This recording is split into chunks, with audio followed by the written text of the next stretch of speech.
Time to take a red pill to make this our world. Gonna die on this hill. Be ready to fight and be ready to kill. You cannot stop me, I'ma make it to the top spicy. Call it covenant, not cocky. You cannot break me, this world's mine for the taking. Got an itch, man. Okay, I hope everybody can hear me. God, it would suck if it didn't. But anyway, I want to talk about amplifiers today. And my choice amplifiers might not be the same as yours. Some people are really picky on brand. I get that. Like, I've had really good luck with these DS18 KO Hooligan 8Ks. But I also had really good luck with Taramps MD8Ks. And Lord knows I abuse both of them. And yes, I've done videos on how to pick an amplifier where I go over, like, you know, if you're using two subs and they're both 2500 RMS, then an 8K would probably be great for you because of impedance. I've done all that. I've talked about that. Today, I would more like to talk about, you know, your brand choices and budget and stuff like that. And what it really comes down to before you can make that choice, especially on what size you want to run, is electrical. Do you have enough electrical? Do you have enough alternator, enough battery, lithium? Do you have enough electrical to run the amplifier that you would potentially want or need? And first and foremost, that's going to be the most important thing.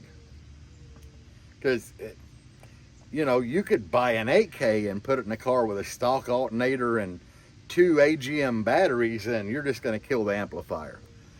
So, assuming that you have all of that, then you run into other things like, hey, do you want a full bridge amp?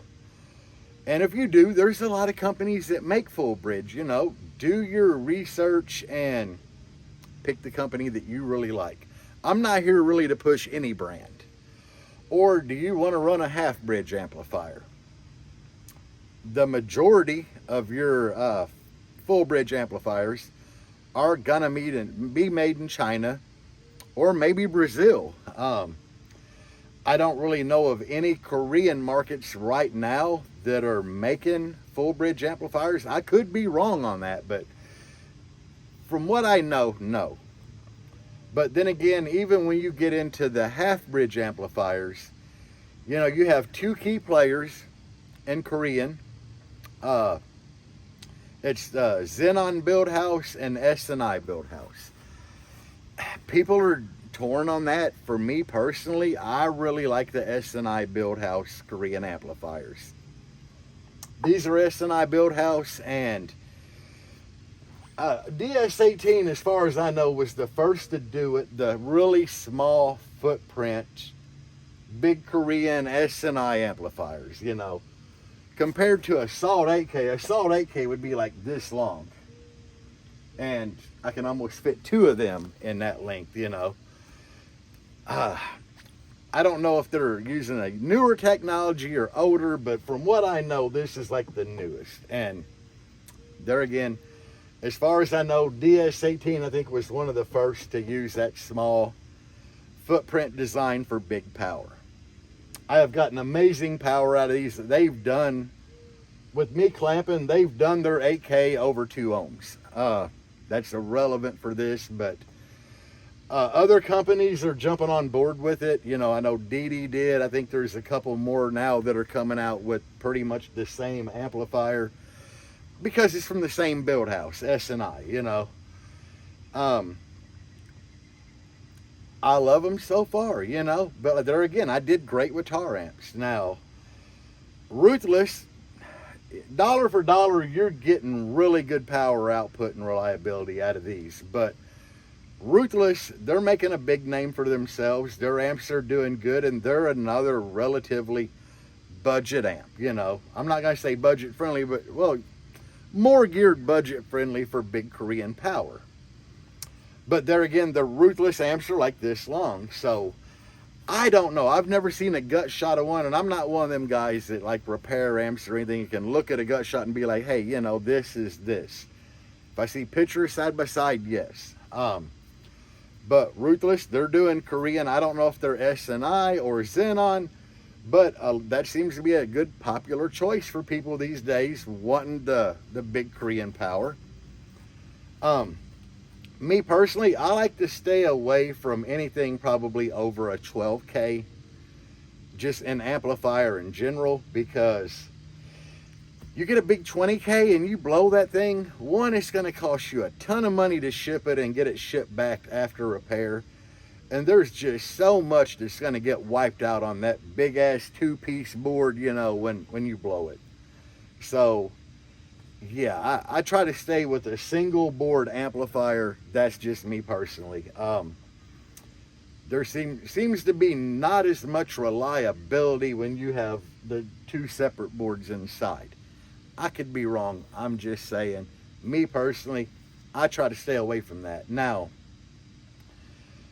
there is another honorable mention in here that the amplifiers seem to be doing great, and that is the people using the Chinese-made half-bridge amplifiers, and they're a lot more common than you think. We've all heard of the Team Pie amplifiers, but what you don't know is there are some of your bigger name companies using them amplifiers that you don't really know that they're the Team Pie amplifiers.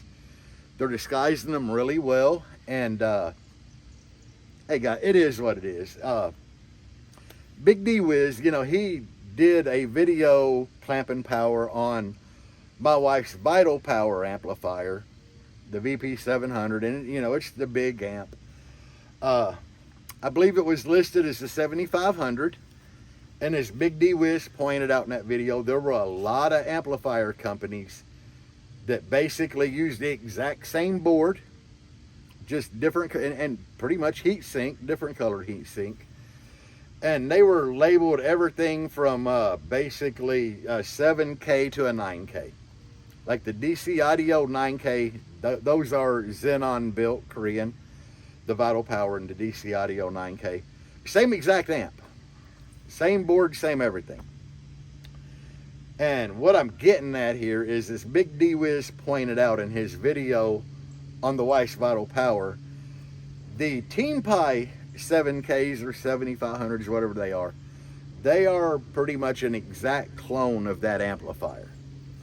So even though it's like new Chinese, you know, it's like a 8-year-old or 7-year-old Korean design.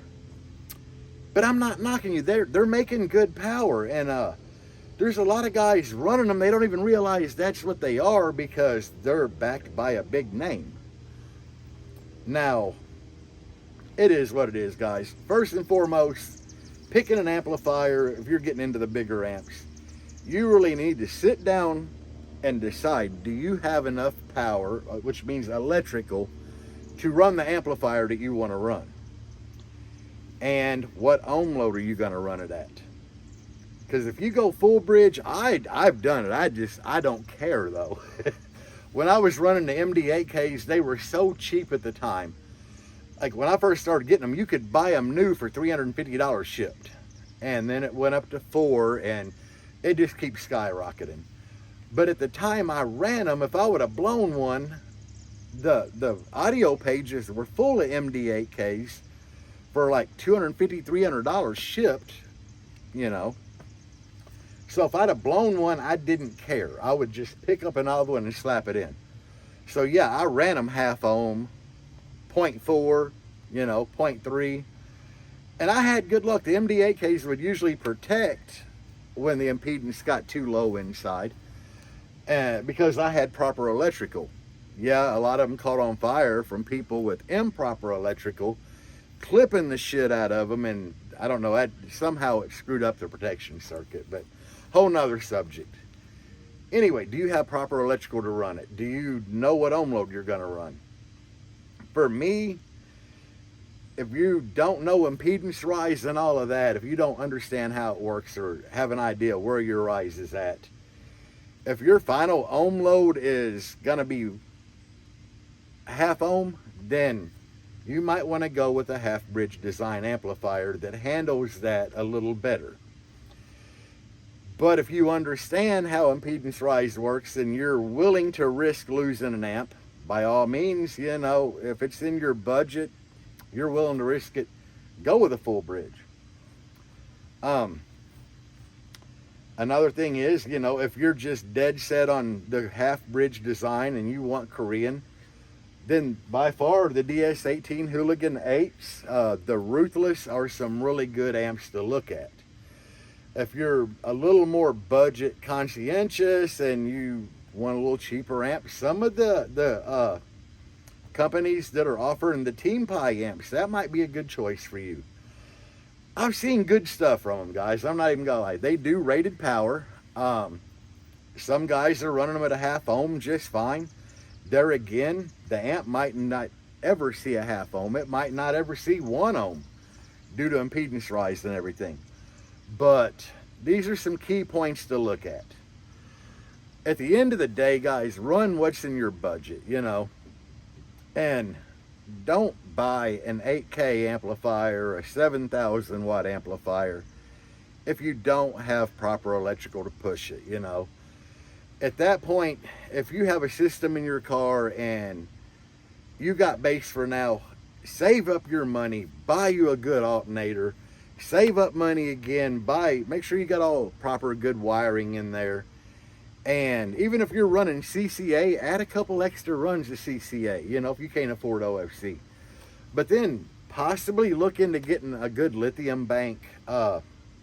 There's tons of videos on how to put lithium banks together.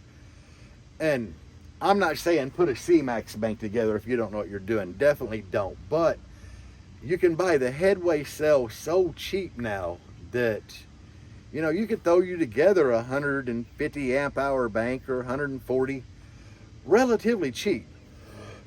Probably cheaper than going out and buying 4 AGM batteries, you know. Well, God, AGM batteries almost $200 now. Definitely cheaper than buying AGM at that price. You know, but do your homework on it, but make sure you don't, the last thing you want to do is buy a big amplifier and put it in when you don't have electrical for it, because you're just going to wind up blowing it. And I don't want to see you do that. I know how sad it is when you blow an amplifier. Believe me, I know, because I've blown a lot of amps in the past year. So definitely, these are some key points to cover. I can't pick an amplifier for you. I always recommend going at least double what your subs RMS ratings are. At least, you know. And then from there on, electrical, your ohm load, and what your knowledge of ohm loads are and what you can afford, you know. And at the end of the day, everybody has their favorite brands. I'm not picking any brand for anybody. With all the allegations that have come out against the owners of Surge Audio, I'd probably steer clear of that one. And if you don't know what those are, just look on Facebook. I'm sure half of us have seen the thread. There's no way that I could support a racist audio company. That's just me, guys. I have friends of pretty much every race out there, you know, every religion out there, because I don't care. I don't care about what people believe. It's like genuinely how they treat me or act toward me that I'm cool with, you know. You're cool with me, I'm cool with you. But I don't care about y'all's budget. Everybody's got a different budget in mind and what they can and can't afford. And pick what you can afford, do your research on it, and be happy with it. At the end of the day, that's all this is about. It's car audio. There's enough brand bashing going on for everybody. So do your research, make sure you got your electrical, and then pick the amp you want. And I've seen good stuff from the Team Pie amps. No, I'm not promoting them at all. At the end of the day, you know, if you find a good deal on one, it might work out great for you. But you got to remember, if somebody's trying to sell a Team Pie amp with their logo on it for, say, $1,200, this is 14 from DS18's website. Hell, I think my coupon code that I did on the giveaway might save you money on this. You might be able to get 5% off on that. That's 14. I don't know what the Ruthless 8Ks are or whatever they are. They might be in the same ballpark. So, yeah, you'd much rather have that, a Korean-made half-bridge, over a Chinese half-bridge any day. So, do your homework on it. Look at the price points, and if you could get something like that for a couple hundred more, definitely go that route. But I'm not here to pick. You're here to pick. I'm just trying to help you all make the right decision. Peace out, guys, and as always, bass on. I'm just living red pill to make this our world. Gonna die on this hill. Be ready to fight and be ready to